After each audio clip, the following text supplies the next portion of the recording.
예배에 나오신 성도님들 주님의 이름으로 환영합니다. 우리 찬송가 301장 함께 찬송 드리도록 하겠습니다.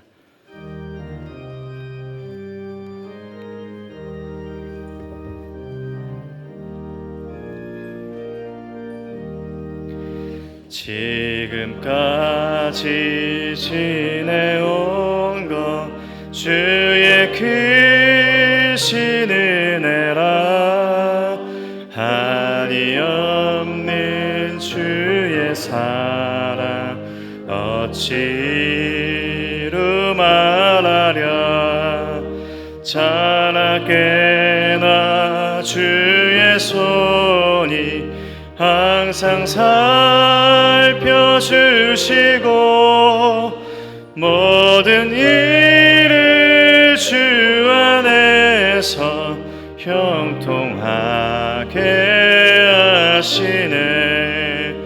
몸도 맘도 연약하나 새 힘 받아 살았네.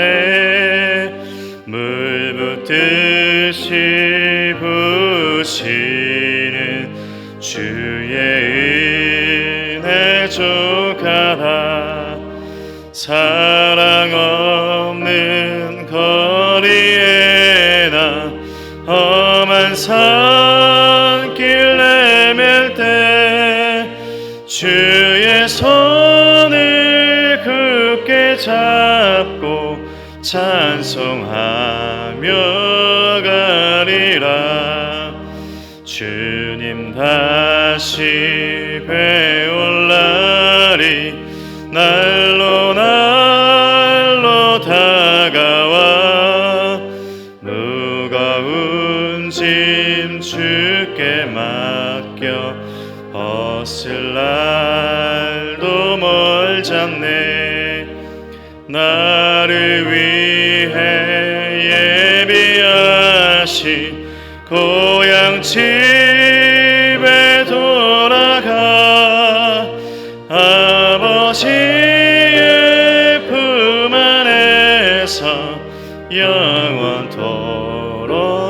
우리 1절부터 다시 찬송합니다.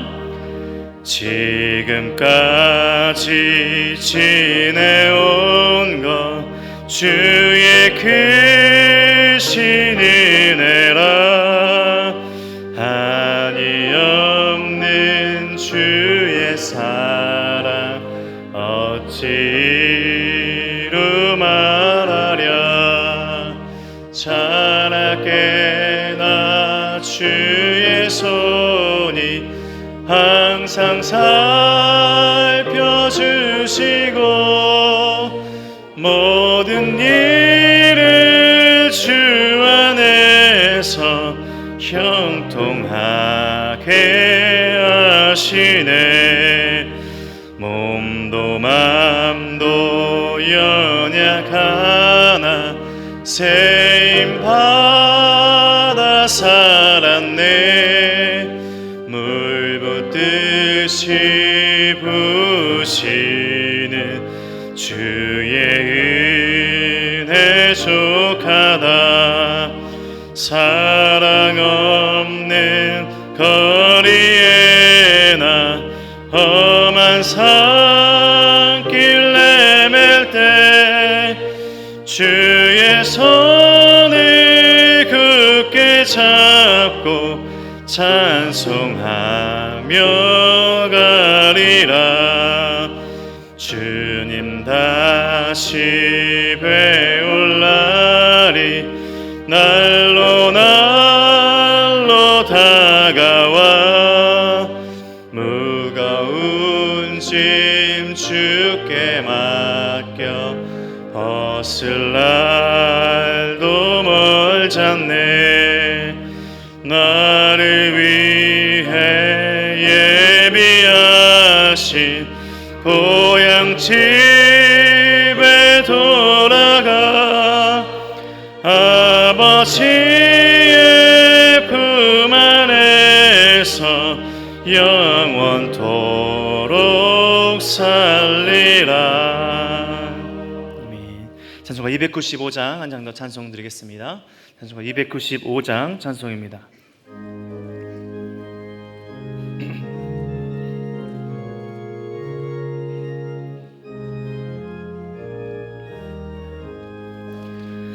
큰 죄에 빠진 나를 주 예수 건지사 그 넓은 품에 다시 품으신 은혜는 저 바다보다 깊고 저 하늘보다 높다. 그 사랑 영원토록 나 찬송하리라. 날로 더욱 귀하다. 날로 더욱 귀하다. 한이 없이 넓은 우리 주의 사랑 날로 더욱 귀하다.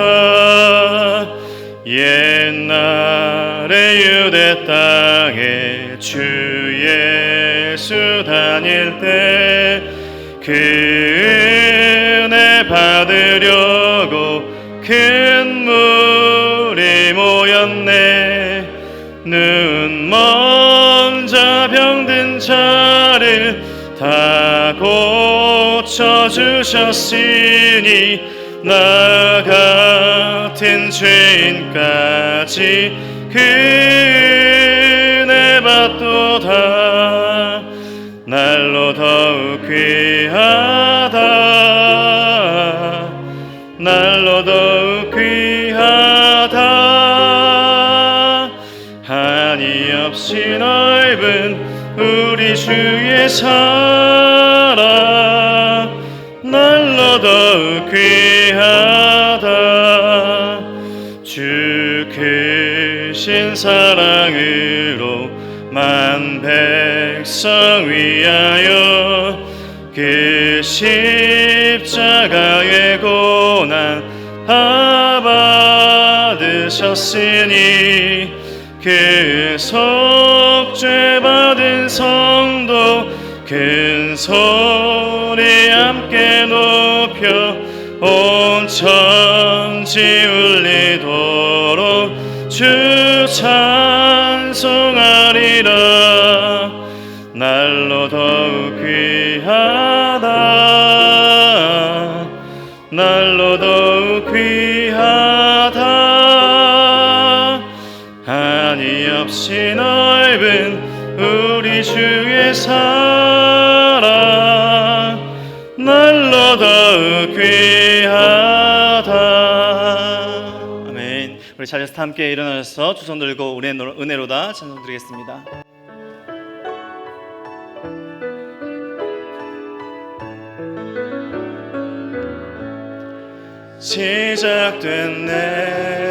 시작됐네. 우리 주님의 능력이 나의 삶을 다스리고 새롭게 하네. 자유하네. 저 사망으로부터 나의 삶은 변하구나. 충만하네. 은혜로다. 주의 은혜 한량없는 주의 은혜 은혜로다. 주의 은혜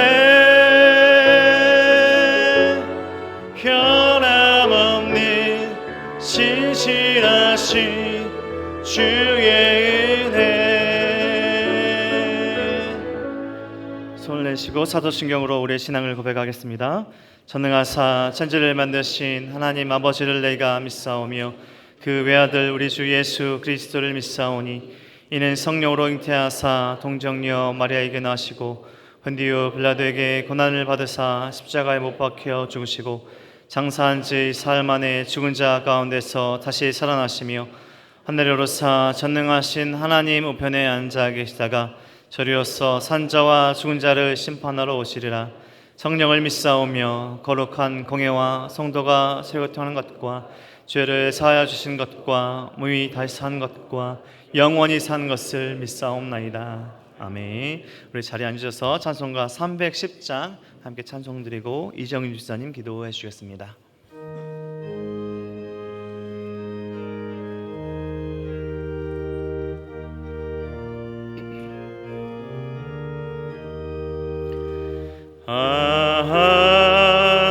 하나님의 은혜로 있을 데 없는 자 왜 구속하여 주는지 난 알 수 없도다.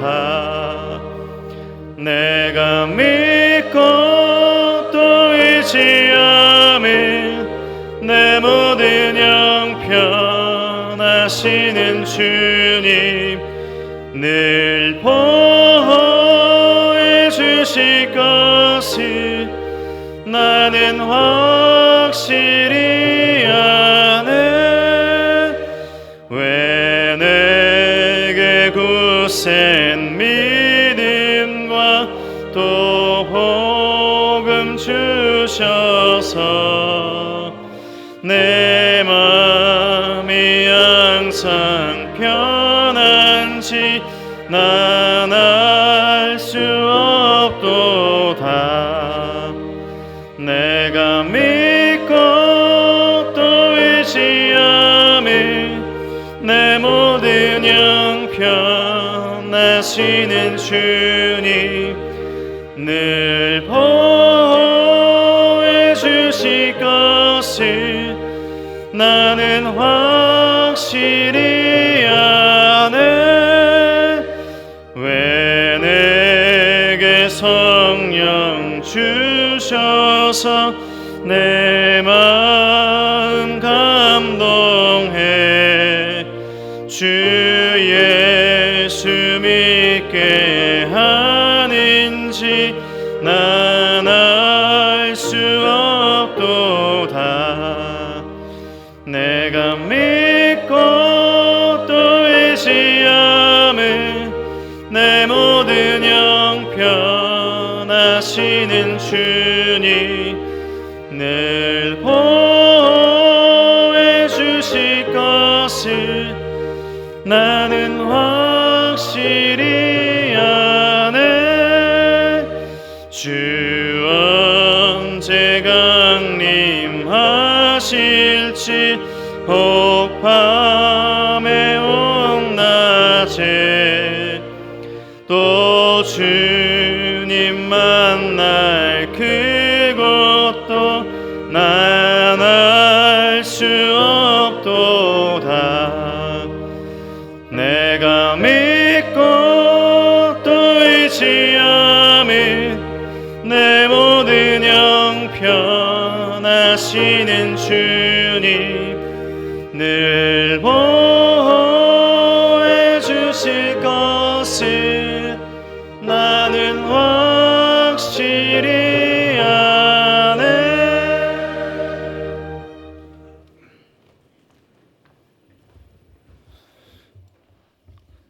은혜 아니면 살아갈 수가 없는 저희들에게 풍성한 은혜를 내려주시고 한 주간도 주 안에서 이끌어 주셔서 거룩하고 복된 주일에 은혜의 동산에 나와 예배드릴 수 있게 하심을 감사드립니다. 우리의 삶 가운데 지었던 죄악된 짐들을 모두 주님 앞에 내어놓고 회개하오니 용서하여 주시옵소서. 이 시간 예배드리는 우리의 마음이 하나님을 향하며 주시는 말씀으로 인하여 우리의 삶 가운데 풍성한 주의 은혜가 있도록 인도해 주시옵소서. 지난 한 주간은 하반기 특별 새벽 기도로 하나님께 영광을 돌렸습니다. 여러 가지 기도 제목을 가지고 하나님 앞에 나와 기도드린 저희들과 저희들의 삶을 붙잡아 주시옵소서. 이제 나 혼자가 아닌 우리의 은혜의 동산교회만이 아닌 우리 함께 주변에 있는 모든 교회와 함께 소외당하고 힘이 없고 약한 자들과 함께 주 앞에 나아가며 주의 나라를 세워가게 해 주시옵소서. 우리는 하나님께 값없이 은혜를 받았습니다. 우리가 받은 감격과 그 충만한 은혜를 우리 안에만 담아두고 내 것으로만 만족하는 것이 아니라 하나님의 복음과 사랑, 관심과 도움의 손길이 필요한 자들에게 그 은혜와 감격을 흘려보낼 수 있도록 해 주시옵소서. 하나님의 뜻 가운데 남양 땅에 은혜의 동산교회를 세워주시고 역할을 감당하게 하심을 감사드립니다. 말씀과 기도를 통하여 우리의 신앙이 성장하게 하시고 사랑과 선행으로 주의 일에 쓰임받게 해 주시옵소서. 우리 은혜의 동산교회에는 많은 성기미들이 있습니다. 담임 목사님과 주의 사역을 감당하는 교역자 분들을 인도해 주시옵소서. 가정 가운데 함께하여 주시고 우리 성도들이 더욱 기도로 사랑으로 협력하게 해 주시옵소서. 어린아이와부터 장년에 이르기까지 하나 되어 선을 이루는 교회가 되게 해 주시옵소서. 각 부서마다 하나님의 은혜가 흘러넘치고 각 마을과 다락을 통하여 서로를 돌아보며 위로하고 격려하며 함께 울고 함께 웃는 아름다운 은혜의 통로가 되게 해 주시옵소서. 많은 사람들에게 꿈과 희망을 주는 교회가 되게 해 주시옵소서. 우리 은혜의 동산교회의 꿈과 희망인 주일학교 학생들과 청년들이 인격적으로 하나님을 만나게 하시고 그들의 삶이 변화되어 하나님의 비전을 꿈꾸며 나갈 수 있도록 해 주시옵소서. 양육 1~3단계가 진행 중입니다. 양육을 받는 성도들과 뒤에서 묵묵히 지원하는 모든 분들을 축복하시고 우리 안에 있는 상처가 치유되며 회복되는 귀한 시간이 되게 해 주시옵소서. 특별히 오늘 금일 오후에는 전교인 체육대회가 있습니다. 좋은 날씨로 허락하시고 준비하는 손길에 복을 더하여 주시며 참여하는 모든 이가 주 안에서 서로 화합하며 하나가 될 수 있는 시간이 되게 허락해 주시옵소서. 말씀을 들고 단위에 서신 목사님에게 능력과 힘을 더하여 주시고 말씀을 통하여 우리의 신앙과 삶을 되돌아보며 이번 한 주 가운데 승리하며 살아가게 해 주시옵소서. 찬양으로 영광 돌리는 그레이스 성가대와 오케스트라, 예배를 위하여 수고하는 예배위원에게도 동일한 은혜를 내려 주시옵소서. 이 모든 말씀 살아계신 예수님의 이름으로 기도드립니다.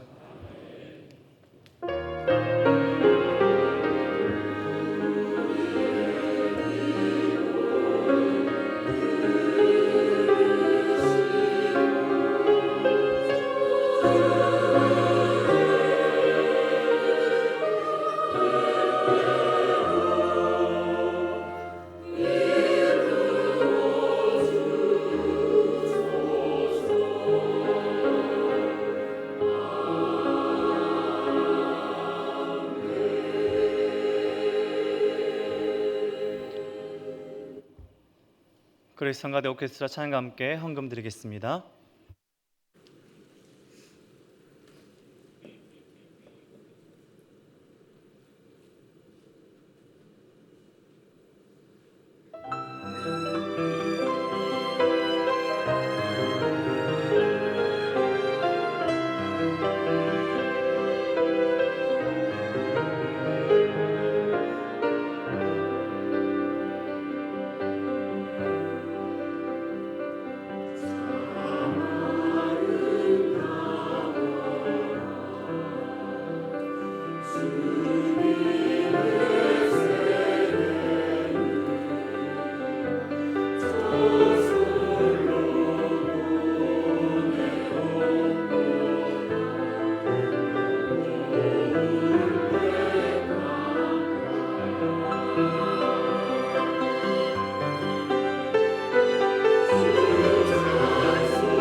기도드리겠습니다. 아름다운 온 우주 만물을 세상 만물 창조하시고 여전히 다스리시고 우리 함께 하신 하나님 감사합니다. 우리가 살아가는 모든 순간순간이 하나님의 은혜입니다. 기쁠 때나 슬플 때나 하나님의 은혜를 바라보며 감사하며 찬양하며 살게 하여 주시옵소서. 이 시간 드리는 우리의 헌금을 기쁘게 받아주시고 드린 손길마다 축복하시고 하나님 나라 뜻을 위해 귀하게 사용되도록 축복하여 주시옵소서. 모든 은혜와 사랑 감사드리며 예수 그리스도의 이름으로 기도드립니다. 아멘.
새벽기도에 은혜 주신 하나님께 감사드리고 우리 함께 그 은혜를 계속해서 누리길 소망합니다. 우리 곁에 계신 성도님들과 한번 인사할까요? 우리 함께 은혜를 누립시다.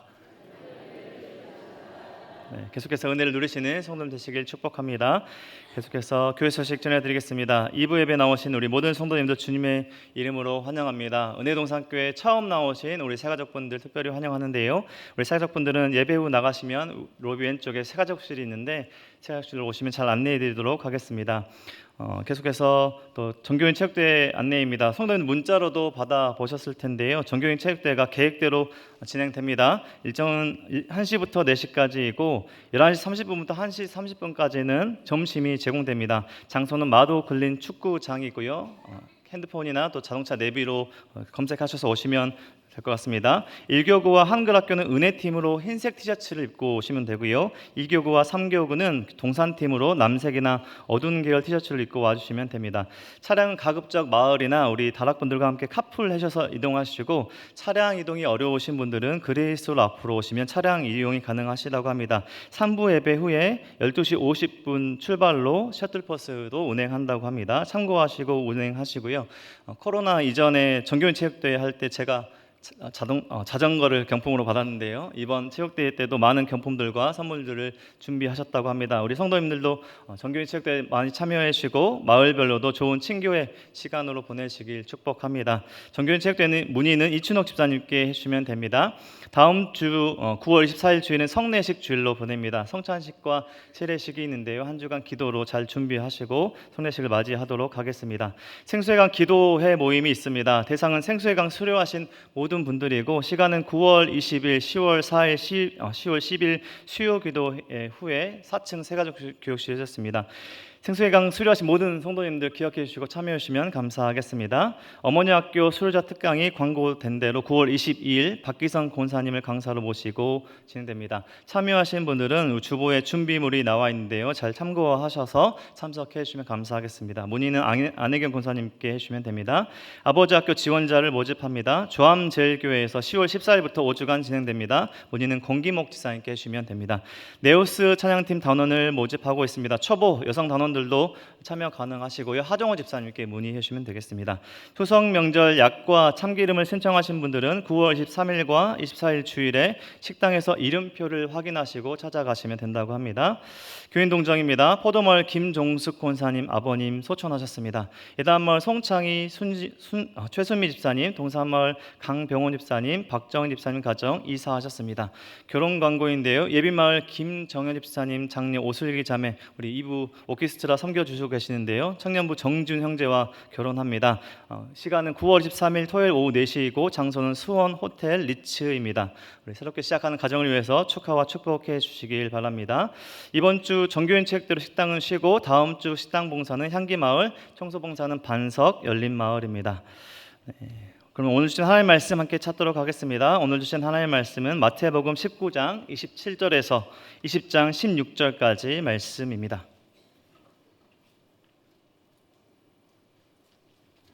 신약성경 마태복음 19장 27절에서 20장 16절까지 말씀을 한 절씩 저와 교독하시고 마지막 20장 16절 함께 읽도록 하겠습니다. 교독하시겠습니다.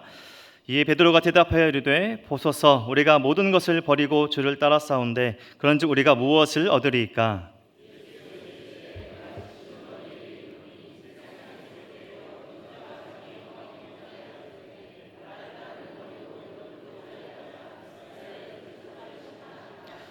또 내 이름을 위하여 집이나 형제나 자매나 부모나 자식이나 전토를 벌인 자마다 여러 배를 받고 또 영생을 상속하리라.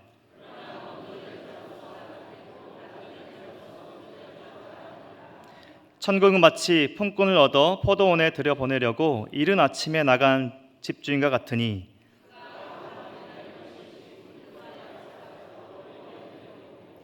또 제3시에 나가보니 장터에 놀고 서 있는 사람들이 또 있는지라.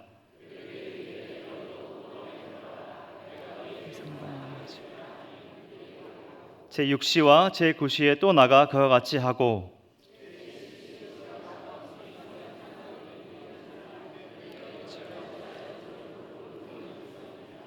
이르되 우리를 품꾼으로 쓰는 이가 없음이니이다. 이르되 너희도 포도원에 들어가라 하니라.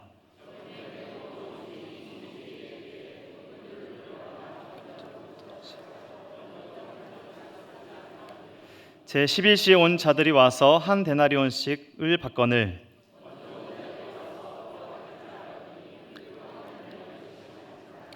받은 후 집주인을 원망하여 이르되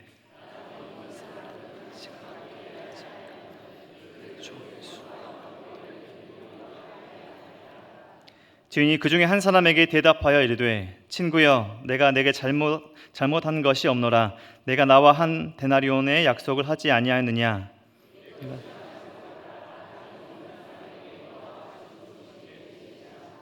내 것을 가지고 내 뜻대로 할 것이 아니냐? 내가 선함으로 내가 악하게 보느냐? 이와 같이 나중된 자로서 먼저 되고 먼저 된 자로서 나중되리라. 아멘. 목사님 나오셔서 모든 것이 은혜입니다라는 제목으로 말씀 전해주시겠습니다.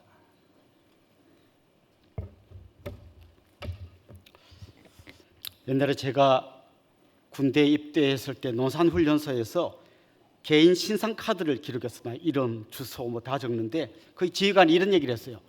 이 군대 안에 자기 친척 중에 중령 이상의 계급을 갖고 있는 분이 있다면 그거 다 적으라 그랬어요. 왜 그랬을까요? 이런 거죠. 그때 용어로 빽이 있는 거죠. 빽이 있는 사람 다 적어라. 적으면 그 사람은 좀 좋은 대로 배치를 해주던, 그게 그 당시에 우리나라 문화였습니다. 그래서 뭐 저 사람은 빽이 있다, 빽이 세다 이런 말들을 하고 그런 사람을 부러워하고 했던 게 우리나라에 흔히 볼 수 있던 광경입니다. 근데 오랜 시간이 지나면서 요즘 어떤 것 같습니까? 만약 뭐 부모님 찬스로 입학했다, 지인 찬스로 직장에 합격했다, 그러면 이거 굉장히 심각한 문제가 됩니다. 이건 공정하지 않은 것 아니냐. 공정하게 하려면 누구나 공평하게 시험을 봐서 성적 순서대로 그렇게 합격하고 떨어지고, 이게 공정한 거지. 자기 아버지가 뭐 좀 유명한 사람이라고, 친지 중에 뭐 좀 잘 나가는 사람이 있다고 그걸로 그 사람 합격시키는 것은 굉장히 불공정한 거다라고 하는 생각이 이제 대부분의 국민들 의식 속에 생겨나게 되었습니다. 그러다 보니까 또 어떤 부작용이 생기는가 하면 약자를 배려하는 것도 굉장히 못마땅하게 보는 거예요. 예를 들면 우리 대학에 들어갈 때 수능 성적으로도 들어가지만 뭐 농어촌 특례 이런 거 있습니다. 농어촌에서 공부한 사람들은 도시에서 공부한 사람보다 학원이나 갈 수 있는 기회가 적으니까 이 사람들에게 조금 더 배려해 주자. 아니면 뭐 사회 약자들을 위한 배려가 있습니다. 그런 케이스로 입학하는 사람들이 있습니다. 그런데 이것도 어떤 사람들의 눈에는 굉장히 불공정하게 보이는 거예요. 쟤는 성적이 낮은데 왜 똑같이 합격시켜 주냐, 뭐 이런 불만들이 있습니다. 그래서 얼마 전에 한 뉴스에 보니까 서울에 있는 명문대학 학생 중에 자기가 다니던 고등학교 잠바를 입고 다니는 애들이 많대요. 왜 그런지 아십니까? 과학고, 특목고 이런 옷을 입고 다니는 애들이 많대요. 이런 거죠. 뭐 서울대면 다 같은 서울대인 줄 아냐? 농어촌 특례랑 아니면 이 과학고 출신인 나랑 사실 들어온 길이 달라. 뭐 이런 걸 좀 이야기하고 싶은 거죠. 그 사람들이 볼 때는 누군가를 배려해 준다고 한 이런 제도가 굉장히 못마땅해 보이는 거죠. 또 이런 뉴스도 나왔습니다. 경찰을 뽑는데 여자들은 푸시업을 할 때 무릎을 땅에 대고 좀 쉽게 하도록 배려해 줬는데 이거 불공정하다, 똑같이 해야지 왜 여자라고 더 봐주냐, 이래가지고 요즘 여성들도 똑같이 남자들과 똑같은 자세로 푸시업을 하게 됐다, 이런 뉴스도 보았습니다. 우리 사회에 이전과는 비교할 수 없을 정도로 공정의식이 굉장히 팽배해지고 있다는 걸 보여주는 이야기들입니다. 자, 이런 눈으로 오늘 본문에 나오는 예수님의 비유를 보면요, 한마디로 말도 안 되는 이야기입니다. 오늘 본문에 보면 포도원 주인이 인력시장에 나가서 품꾼들을 데리고 옵니다. 뭐 여기 있는 유대 시간들이 오늘 본문에 기록되어 있습니다만 여기에다가 6을 더하면 현재 우리가 쓰는 시간하고 거의 비슷해집니다. 그러니까 뭐 대충 이런 거죠. 한 새벽 6시쯤 나가서 사람들을 데리고 와서 일을 시킵니다. 약속하죠. 그 당시 하루 품삯이 한 데나리온인데 당신들 한 데나리온씩 주겠다. 그래서 이분들이 와서 일을 합니다. 또 포도원 주인 나갑니다. 오전 9시쯤 돼서 나가서 또 사람들을 데리고 옵니다. 그 사람들도 일 시킵니다. 또 정오에 12시쯤에 또 사람들 데려와서 일 시킵니다. 3시에도 데리고 옵니다. 그리고 마지막으로는 오후 한 5시쯤 사람들 데리고 와서 포도원에서 일하라고 합니다. 오후 한 6시쯤 됐습니다. 이제 해가 뉘엿뉘엿 지려고 하고 사람들이 집에 돌아갈 시간이 되었습니다. 오후 5시쯤 온 사람에게 품삯을 줍니다. 한 데나리온을 줍니다. 그 앞에 온 사람들은 1시간 일한 사람이 한 데나리온이니까 나는 좀 많이 받겠네? 근데 똑같이 한 데나리온씩 줍니다. 새벽 6시에 온 사람도 한 데나리온을 받습니다. 여러분, 공정한가요? 1시간 일한 사람이나 12시간 일한 사람이나 똑같이 임금을 받는다는 게 공정한가요? 요즘 우리가 생각하는 공정의식으로 이 비유를 읽으면 이게 뭐야? 라고 생각할 만큼 진짜 말도 안 되는 이야기가 오늘 비유의 내용입니다. 왜 이런 비유를 우리 주님이 말씀하셨는지 그 배경을 우리가 좀 살펴보면 좋겠는데요. 여러분 지난주 말씀 잘 기억하고 계시죠? 어떤 부자 청년이 왔잖아요. 내가 무엇을 하여야 영생을 얻겠습니까? 주님과 대화하는 중에 마지막으로 내 모든 재산을 가난한 사람들에게 나눠주고 너는 나를 따르라. 그때 그 청년이 근심하면서 그냥 돌아갔습니다. 자기 손에 들고 있는 이걸 절대 내려놓지 못하고 결국에는 주님 곁을 떠나가 버리고 말았습니다. 그때 주님이 이런 말씀하셨잖아요. 부자가 천국에 들어가는 게 낙타가 바늘귀로 들어가는 것보다 어렵다. 이게 지난주 말씀이었어요. 그때요 주님이 이런 이야기를 할 때 누군가가 갑자기 어깨가 확 올라가는 사람이 있었습니다. 바로 베드로였습니다. 베드로가 주님께 이렇게 이야기합니다. 주님, 저 청년은 다 버리고 떠나라는데 못 버렸잖아요. 근데 우리는 배도 버리고 그물도 버리고 주님을 따랐습니다. 우리에게는 주님 어떤 보상이 있을 것 같습니까? 이렇게 질문을 던진 겁니다. 여러분 그 지난주에 나왔던 그 청년의 질문 속에 어떤 심각한 문제가 있었잖아요. 내가 무엇을 하여 영생을 얻는다. 내가 노력해서 영생을 쟁취한다. 주님 그런 게 아니라는 거죠. 영생은 주님 하나님이 주신 선물이고 우리는 그 은혜에 감격해서 정말 주님의 모든 일들을 감당한다는 게 복음인 거죠. 그 종교와 복음의 그 차이를 이들이 뭐 혼동하는 게 지난주 나온 그 부자 청년의 문제였어요. 그런데 오늘 베드로의 질문 안에도 비슷한 문제가 엿보이는 거예요. 그가 말한 거죠. 내가 주님을 위해서 뭔가를 많이 했는데 그럼 주님이 나한테 뭘 돌려주실 건가요? 신과 지금 거래를 하는 거예요. 종교는 신과 늘 거래하는 거예요. 내가 뭘 많이 바치면 내가 정성을 들이면 신이 나한테 뭘 주겠지. 그래서 그도 똑같이 질문하는 거예요. 내가 주님을 위해서 모든 걸 다 버렸습니다. 배도 버리고 그물도 버리고 다 버리고 주님을 따랐는데 저한테 뭘 주실 건가요? 이렇게 물어본 거죠. 그때 주님께서 나중에 우리 주님 다시 오실 그때에 너희들이 12보좌에 앉아서 같이 다스릴 거다. 그리고 영생을 상속받을 거다. 뭐 여러 이야기를 해주셔서 베드로 어깨가 점점 막 올라갔을 겁니다. 그런데 주님이 막판에 베드로의 목에 딱 가시처럼 걸리는 말씀을 한마디 남겨주셨어요. 그런데 먼저 된 자로서 나중되고 나중된 자로서 먼저 될 자가 많으니라. 그 앞에 뭘 많이 주겠다 하니까 기분이 좋았는데 마지막에 뭔가 좀 찝찝한 말씀을 탁 남겨주셨어요. 먼저 된 자로서 나중되고 나중된 자로서 먼저 될 자가 많으니라. 이게 무슨 뜻이죠? 그걸 설명해 주기 위해서 아까 말씀드린 우리가 잘 이해하기 힘든 비유를 주님께서 말씀해 주신 것입니다. 사실 주님 이렇게 말씀한 거죠. 베드로야, 너 정말 다 버리고 나를 따른 건 정말 칭찬받을 만한 일이야. 그런데 네가 만일 뭔가를 잘해서 그것 때문에 제일 앞에 서 있는 줄로 안다면 너는 알고 보면 제일 뒤에 처진 사람인 걸 알게 될 거예요. 사실 지난주에 온 그 청년도 그런 사람이었거든요. 그 당시 유대인들의 생각이 어땠는가 하면 부자는 하나님을 잘 섬겨서 복을 많이 받은 사람이라고 생각했어요. 그럼 자기는 부자니까 나는 하나님을 잘 섬겨서 복을 많이 받은 사람, 다시 말하면 하나님 앞에 줄을 서면 제일 앞에 서 있는 사람이야 라고 생각하고 주님께 온 거예요.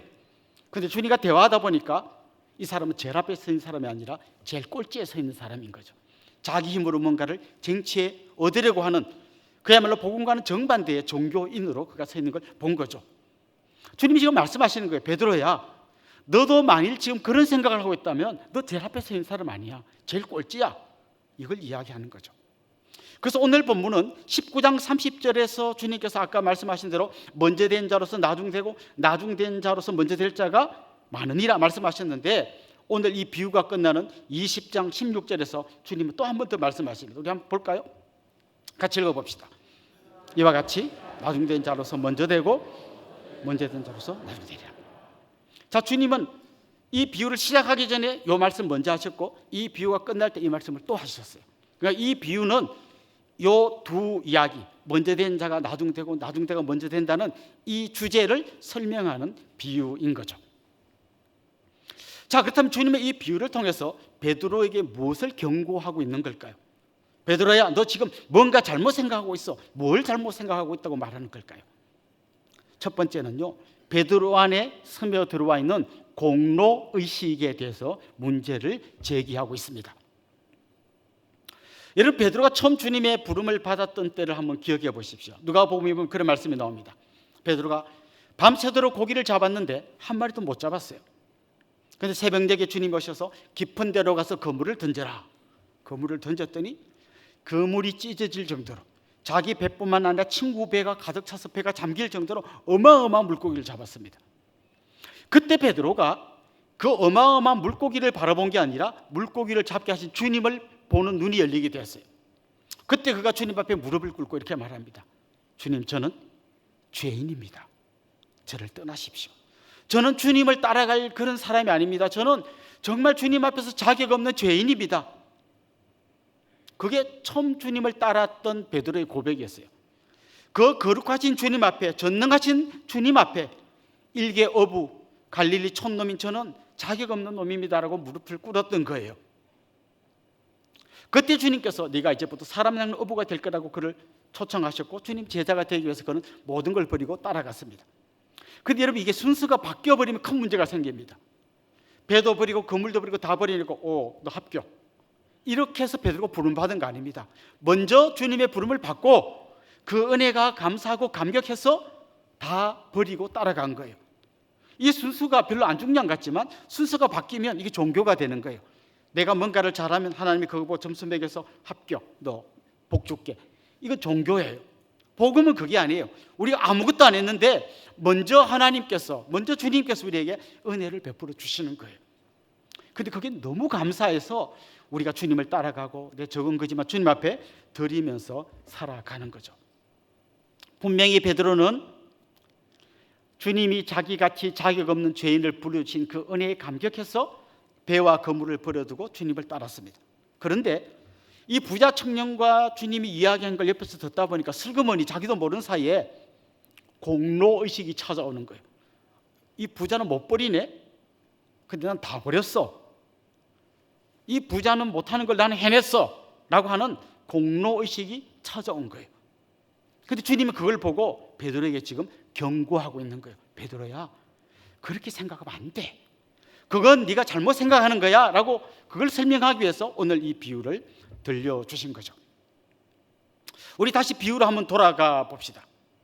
아까 말씀드린 대로 아침에 한 6시쯤, 그리고 또 9시, 12시, 오후 3시, 오후 5시에 주인이 사람들을 데리고 와서 일을 시킵니다. 그런데 주인이 왜 이 사람들을 늦게라도 불러오는지를 보여주는 말씀이 21장 6절에 보면 너희는 어찌하여 종일토록 놀고 여기 서 있느냐 이렇게 주님 질문하시고요.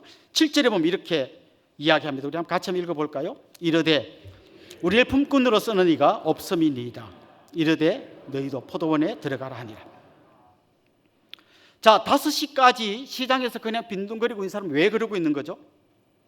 아무도 그들을 데리고 가서 일 시키지 않으니까 그날 하루 어떤 날입니까? 공치는 날이에요. 빈손으로 집에 가야 돼요. 아빠가 돌아올 때 뭔가 좀 품삯을 받아서 먹을 거라도 들고 올 줄 알았는데 아빠가 힘이 다 빠져서 빈손으로 털레털레 돌아가야 될 사람입니다. 그때 주인이, 포도원 주인이 그 사람들을 불러다가 일을 시켜주는 거예요. 이 사람들은 하루 품삯인 한 데나리온이 아니라 그거에 한 10분의 1만 줬어도 그래서 요거라도 받았으니까 다행이다 할 사람들이에요. 자, 그런데 그 사람들에게 한 데나리온을 준 거예요. 그러니까 이 5시에 온 사람은 어떤 마음일까요? 일자리가 없어가지고 빈손으로 집에 돌아가야 되는 나를 불러서 일 준 것만도 너무 감사한데 품삯을 엄청 많이 준 거예요. 그래서 너무너무 감사하고 너무너무 기쁜 거예요. 자, 근데 거꾸로 한번 이렇게 되돌아가 보면 어떨까요? 5시에 온 사람이 한 데나리온을 받았어요. 그럼 3시에 온 사람들은 옆에 이렇게 힐끗 보고 어떤 생각했을까요? 나는 좀 더 주겠지. 1시간 한 사람이 한 데나리온이니까 나 3시간 했으니까 한 3데나리온 주려나? 근데 똑같이 한 데나리온 주는 거예요. 아마 이 사람 마음에 두 가지 마음이 들었을 거예요. 하나는 에이, 저 사람이랑 똑같이 주네? 좀 섭섭한 마음. 근데 또 한편으로는 나도 3시간밖에 안 했는데 하루 종일 일한 품삯을 주네? 감사한 마음. 이게 같이 있었을 거예요. 그럼 12시로 내려가면 어떨까요? 감사한 마음은 더 줄어들고 섭섭한 마음은 더 커졌을 거예요. 오전 9시로 가면 어떨까요? 감사한 마음은 이것밖에 안 남고 섭섭한 마음이 이만큼일 거예요. 오전 6시에 온 사람은 어떨까요? 감사한 마음은 온데간데 없고 섭섭한 마음, 원망만 커지게 될 거예요. 자, 지금 주님이 이 비유를 말씀하시는 이유가 뭔지를 한번 보십시오. 지금 뭔가 아침부터 일을 많이 한 사람은 이렇게 생각하는 거예요. 나는 일을 많이 했기 때문에 당신은 나에게 뭔가를 많이 줘야 될 책임이 있습니다. 이게 하나님과 우리 사이에 이런 거래가 생길 수 있다는 거예요. 하나님 저한테 빚졌습니다. 저 지난주 새벽기도 한 번도 안 빠져 기도했거든요. 하나님 알아서 하세요. 내가 하나님한테 했던 걸 기억해 보세요. 저한테 섭섭하게 하시면 안 됩니다. 저 다 알아요. 그 권사님 하루밖에 안 나온 거. 근데 그 권사님에게 주시는 복을 6일 동안 한 번도 안 빠지고 나는 사람하고 똑같이 주는 거, 그거 좀 아니잖아요. 주님 나한테 빚졌어요. 그 빚을 갚으세요 라고 다가갈 수 있다는 거예요.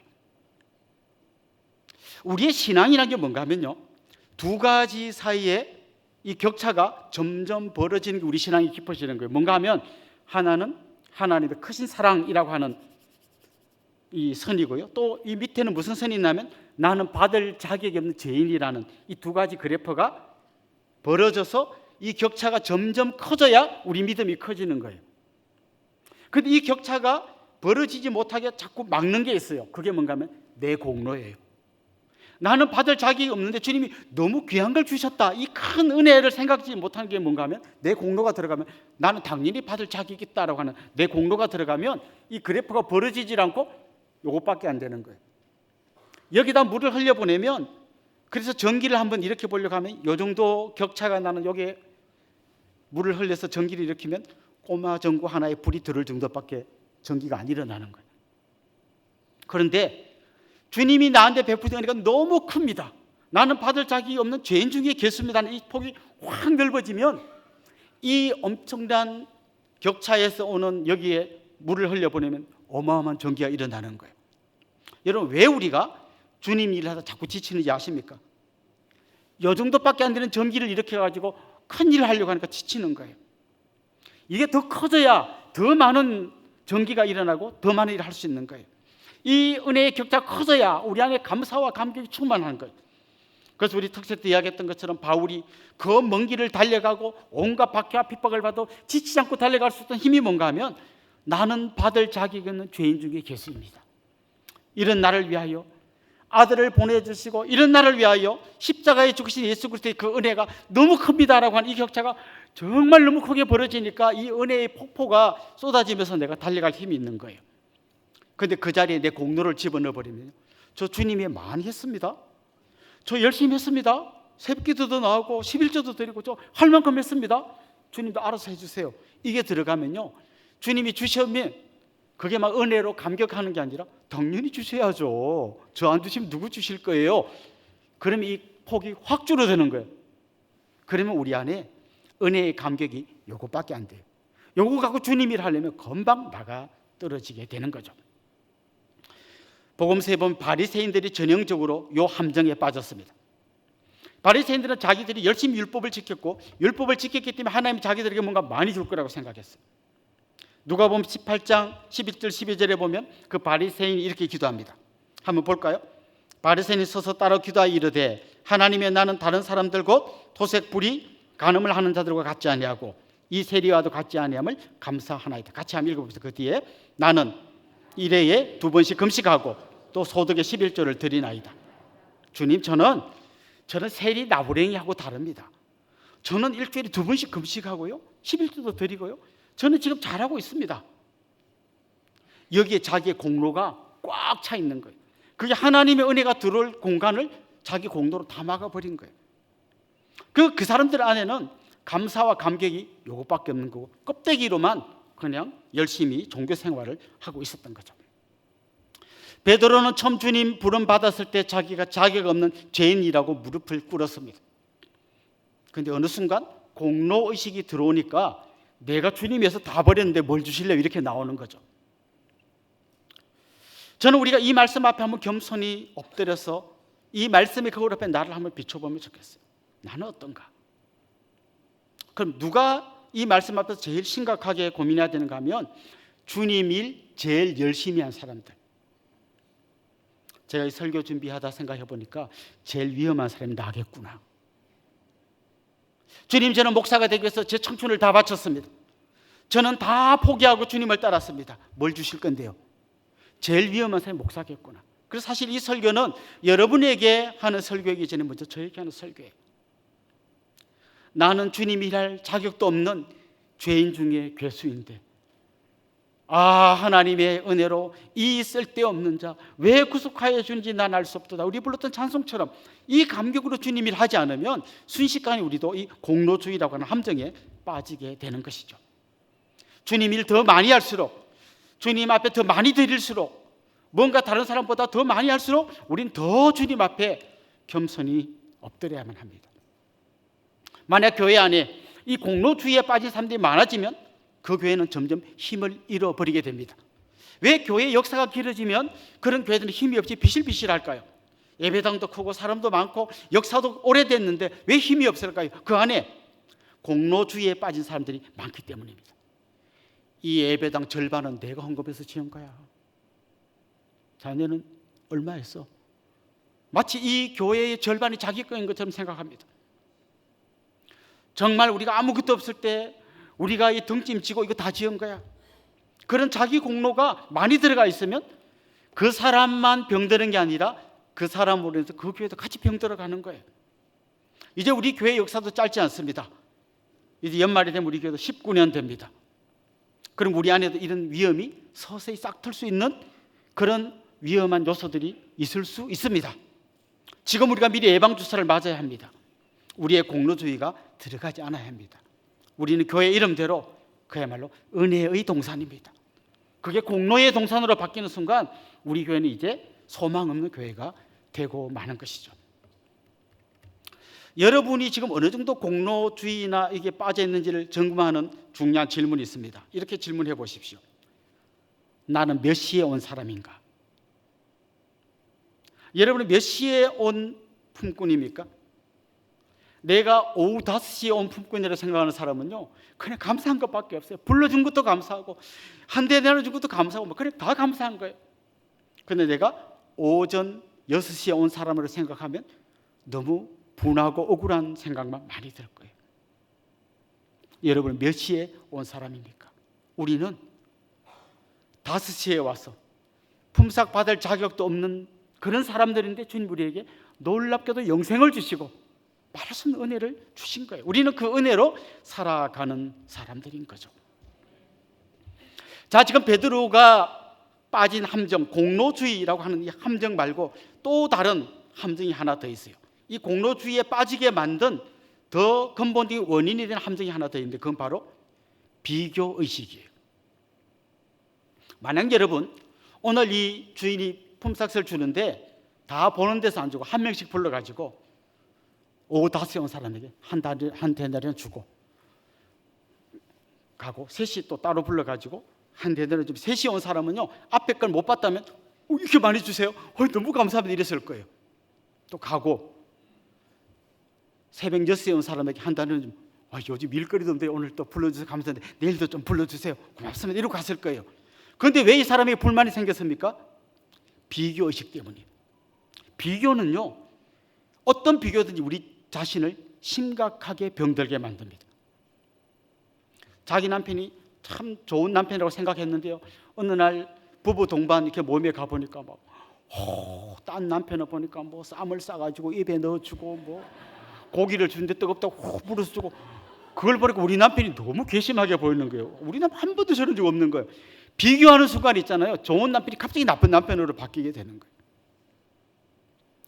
우리 아들 참 말 잘 듣고 좋은 줄 알았는데 옆집 아들 보니까 1년 동안 돈 모아갖고 엄마 생일이라고 갖다 주는데 가면서 우리 아들 생일 때 뭐 줬지? 카톡으로 생일 축하합니다. 너무 비교되는 거예요. 이게 우리를 병들게 만드는 거예요. 하나님 앞에서도 마찬가지예요.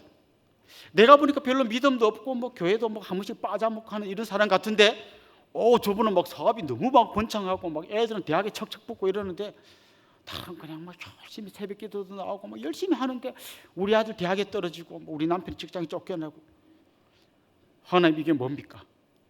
비교의식, 공로의식이 결국 우리를 계속 병들게 만드는 거예요. 여러분께 한번 질문 던져보겠습니다.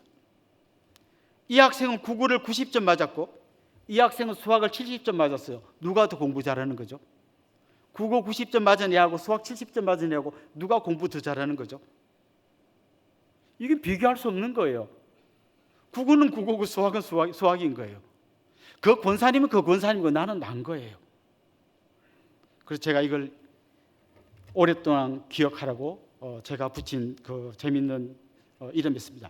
가나 초콜릿입니다. 가는 가고 나는 나다. 이 생각을 우리가 하고 있어야 되지. 왜 가는 하나님이 더 많이 주고 나는 이것밖에 안 줍니까? 하면 우리는 끊임없이 깊은 함정에 빠지는 거야. 가는 가고 나는 다. 베드로가 디베랴 호숫가에서 예수님 만났잖아요. 부활하신 예수님이 찾아오셔서 네가 나를 사랑하느냐 물으시고 내 양을 치라 이런 얘기를 다 마친 다음에 그 뒤에 이제 이 이야기가 결정적인 얘기 다 끝난 다음에 베드로가 주님에게 물어봅니다. 주님, 쟤는 어떻게 됩니까? 요한을 가리키면서 주님이 이렇게 말씀하십니다. 걔를 내가 다시 올 때까지 그냥 놔둔다고 해도 네가 뭔 상관이냐? 너는 너 갈 길을 가면 돼. 요한은 요한이고 베드로는 베드로야. 요한이 갈 길이 따로 있고 네가 갈 길이 따로 있어. 쟤는 제대로 힘든 게 있고 너는 너대로 힘든 게 있어. 쟤는 제대로 기쁜 게 있고 너는 너대로 기쁜 게 있어. 그냥 내가 주님 앞에 서서 나에게 부어진 그 주님의 은혜에 감사하고 감격하며 사는 것이지 맨날 비교하고 막 공로주의에 빠지고 그러면 너 먼저 된 자인 줄 알다가 제일 꼴찌가 될 거야. 이렇게 말씀해 주신 거예요. 우리 안에 나도 모르게 들어온 이 비교의식이 우리를 심각하게 병들게 만드는 거예요. 근데 여러분 상황을 좀 바꿔서 이렇게 한번 생각해 봅시다. 우리가 다 물에 빠졌어요. 근데 구조선이 와서 막 한 명씩 건져줍니다. 나는 새벽 6시에 건져줬고 저 사람은 오후 5시에 건져줬어요. 새벽 6시에 건져준 사람이 이렇게 불만 제기할 수 있겠습니까? 나도 천천히 건진 받을 건데 괜히 빨리 건진 받아가지고 잔심부름하고 귀찮았잖아. 나도 차라리 쟤처럼 5시에 건진 받았으면 아무것도 안 하고 그냥 탁 건진만 받고 끝났을 건데 얼마나 바보 같은 소리입니까? 가끔씩 청년들 그런 말 해요. 목사님 저는 너무 일찍 믿은 것 같습니다. 왜? 내 친구들은 막 나이트 가가지고 맨날 놀고 막 할 거 다 하고 있다가 한 70점 돼가지고 회개합니다 하고 그럼 천국 가면 되는데 너무 빨리 믿어갖고 너무 저는 이거 막 어릴 때부터 막 그냥 맨날 교회하고 이거 너무 깍빵. 이건 구조선 빨리 구조된 사람 있잖아요. 늦게 구조돼서 부러워하는 거예요. 여러분 그 죄악된 세상에서 방황하며 거기서 막 그게 행복해 보이십니까? 나도 거기 더 오래 있다가 막판에 죽기 한 5초 전에 막 믿습니다 하고 탁 그렇게 구원받고 싶습니까? 그렇지 않아요. 사실은 먼저 주님으로부터 부름받은 이 자체가 말할 수 없는 은혜인 거예요. 다른 사람하고 비교할 것도 없이 나는 정말 무엇보다도 주님이 먼저 나를 불러주셨고 그리고 내가 뭐라고 전능하신 주님이 그 위대한 주님의 일에 나를 끼워주셔가지고 그래도 내가 목사라고 이렇게 좀 할 수 있도록 끼워주신 이게 은혜 위에 은혜인 거지 괜히 목사해가지고 죽을 고생하고 그냥 나도 사업이나 해가지고 돈 많이 벌다가 그냥 막판에 죽기 한 5분 전에 얼마나 바보 같은 소리일까요? 사랑하는 성도 여러분, 주님께서 먼저 우리에게 손 내밀어 주셨습니다. 주님께서 먼저 우리에게 은혜 베풀어 주셨습니다. 우리는 받을 자격이 없는 죄인 중에 괴수인데 이런 우리에게 분에 넘치는 은혜를 주셨습니다. 저는 여러분에게 이 은혜의 감격이 폭이 더 넓어지기를 원하고 나도 모르게 들어왔는 내 공로주의 남과 비교하는 의식들을 뽑아내고 온전히 주님 앞에서 감사와 기쁨을 올려드리는 그런 가슴 벅찬 감격의 삶을 사는 성도들이 될 수 있기를 주님의 이름으로 축원합니다. 우리 같이 한번 찬양하고 기도하면 좋겠습니다. 은혜, 이 찬양 우리 같이 하겠습니다.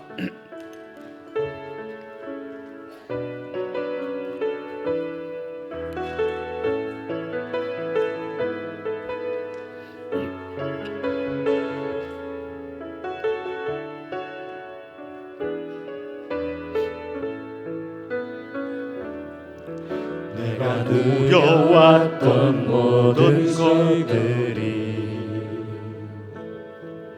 내가 지나왔던 모든 시간이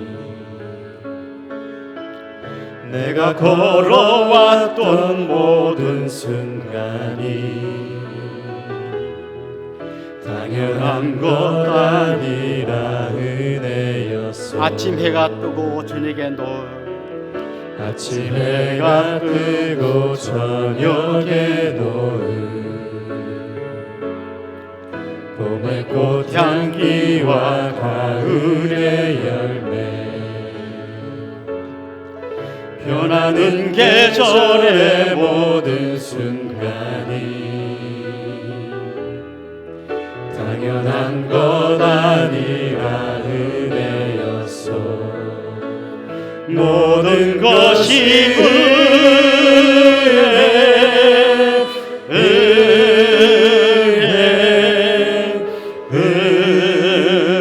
은혜 한없는 은혜 내 삶에 당연한 것 하나도 없었던 것을 모든 것이 은혜였어. 내가 이 땅에 태어나 사는 것, 내가 이 땅에 태어나 사는 것 어린아이 시절과 지금까지 숨을 쉬며 살며 꿈을 꾸는 삶 당연한 것 아니라 은혜였어. 내가 하나님의 자녀로 살며 내가 하나님의 자녀로 살며 오늘 찬양하고 예배하는 삶 복음을 전할 수 있는 축복이 당연한 것 아니라 은혜였어. 모든 것이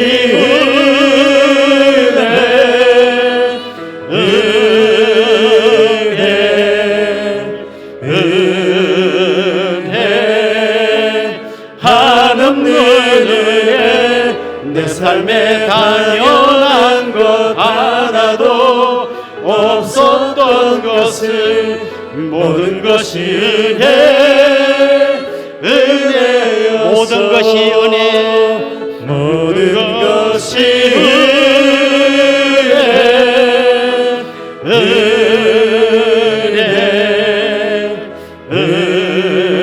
은혜 한없는 은혜 내 삶에 당연한 것 하나도 없었던 것을 모든 것이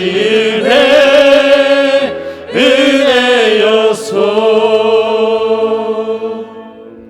우리 말씀을 생각하면서 같이 기도하면 좋겠습니다. 내 삶의 모든 것이 주님의 은혜임을 고백하면서 기도하면 좋겠습니다. 공로의식, 비교의식이 주님의 은혜를 좀먹지 못하게 해주십시오. 어느새 내 마음 한쪽 구석에 들어있는 이 공로의식, 비교의식을 몰아내고 주님의 은혜로 살게 해주십시오. 내 생명 구원해 주시고 주님 나라 위해서 작은 일이라도 하게 해주신 것 감사합니다. 우리 안에 이런 감사가 충만하게 해주십시오. 우리 이런 제목으로 합심해서 통성으로 기도하겠습니다.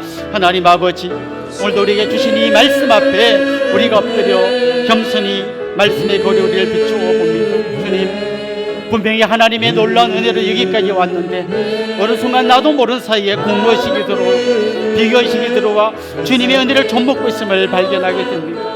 주님, 우리를 불쌍히 여겨 주시옵시고 이 모든 공로의식, 비교의식을 몰아내고 오직 자격 없는 우리를 향하여 은혜 베푸신 하나님의 그 은혜에 감격하며 살아갈 수 있도록 도와주시옵소서. 하나님 아버지, 우리 안에 다시 한번 감사를 회복하게 하여 주시옵소서.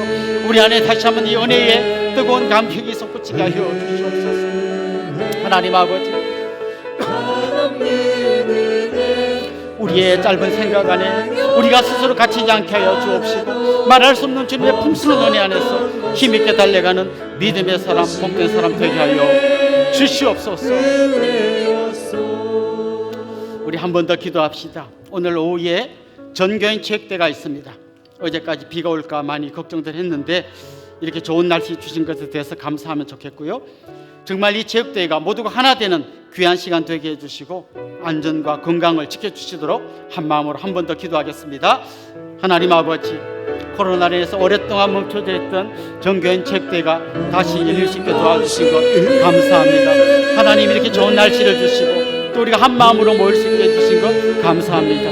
주님, 주님 우리 안에 이 기쁨이 충만케 하여 주시옵시고 모두가 하나 되는 귀한 축제가 되게 하여 주시옵소서. 하나님 특별히 안전과 건강을 지켜주시옵시고 참여하는 모든 사람이 기쁨으로 하나 되게 하여 주시옵시고 몰랐던 분들 서로 알아가게 하여 주시고 하나님 서먹였던 관계가 더욱더 깊고 사랑하는 관계로 바뀌게 하여 주시옵소서.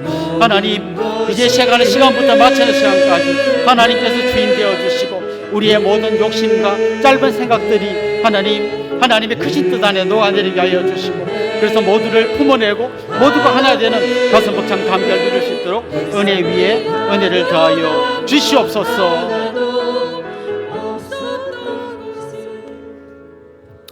하나님 아버지, 주님 은혜가 아니면 절대 주님 앞에 나올 수 없는 저희들인데 그 은혜로 인하여 여기까지 온 건데 우리도 모르는 사이에 공로의식이 비교의식이 섬에 들어와 있음을 보게 됩니다. 주님 우리를 불쌍히 여겨 주시옵소서. 오직 은혜로 살아가는 그리고 그 감격 때문에 날마다 기뻐하고 감사하는 믿음의 사람들로 든든히 세워 주시옵소서. 감사하고 예수님의 이름으로 기도드리옵나이다. 아멘. 이제 저를 잠깐 주목해 주시면 좋겠습니다. 같이 좀 축하하고 또 환영하면 좋겠는데요. 지난주가 자기 생일이었던 분 한번 손 들어볼까요? 네, 한번 일어나시죠.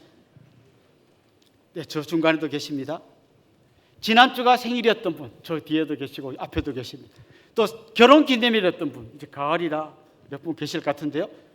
결혼기념일이었던 분 한번 일어나시죠. 우리 장로님, 권사님. 또 우리 교회 처음 오신 분, 등록하기를 원하는 분, 이분들 같이 환영하면 좋겠습니다.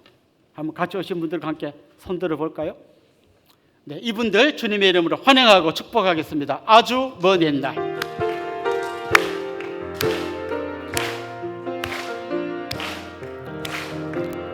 아주 먼 옛날 하늘에서는 당신을 향한 계획이 있었죠. 하나님께서 알아보시고 좋았더라고 말씀하셨네. 이 세상 그 무엇보다 귀하게 나의 손으로 창조하였노라.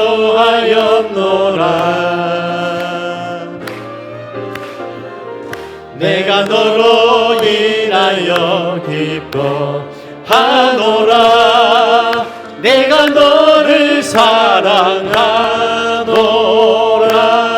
사랑합니다. 축복합니다. 사랑해요.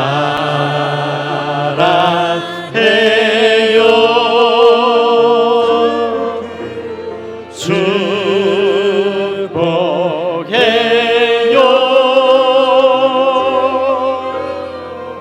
당신의 마음에 우리의 사랑을 모아드립시다. 사랑을 드려요. 사랑합니다. 축복합니다. 우리 옆에 있는 분들 또 앞에 있는 분들과 다 인사합시다.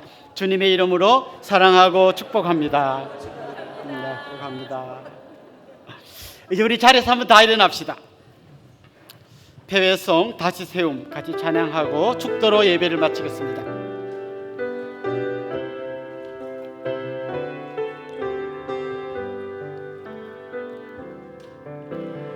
내게 주신 생명 전할 때 열매 맺게 하시고 우리에게 주신 사랑 더할 때 넘치게 하시네. 이끄시는 자리 이끄시는 자리 설 때에 하나님 일하시니 내 안에 기쁨 충만하리라. 우리 안에 성령 충만하리라.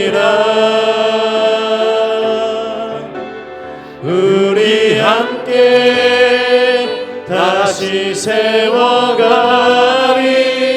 어려움 속에서도 기쁨을 안고 주님 거하신 성전이 되어 그리스도 예수 안에서 함께 지어져 가리. 우리 주 예수 그리스도의 은혜와 하나님 우리 아버지의 극진하신 사랑과 성령님의 감화, 감동, 위로, 교통, 충만하심이 사랑하는 주님의 백성들과 그 가정 위에 이제로부터 영원토록 함께 있을지어다. 아멘.